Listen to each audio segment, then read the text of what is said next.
Amazon tends to hide their main features which helps sellers to make most money.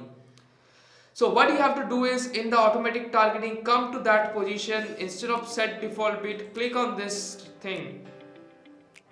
Then what you have to do is, you have to make sure your each automatic campaigns will target only each targeting.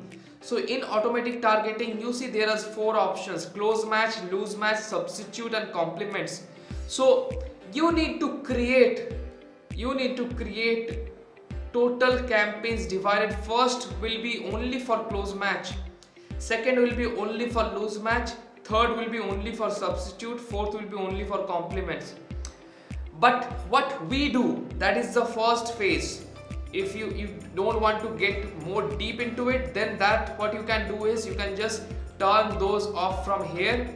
Only keep the close match on, name the campaign automatic close match dash the product name, and the second campaign will be automatic loose match dash the product name. The third campaign will be automatic substitute dash the product name. That means you are running for only substitute, but the rest 3 are switched off.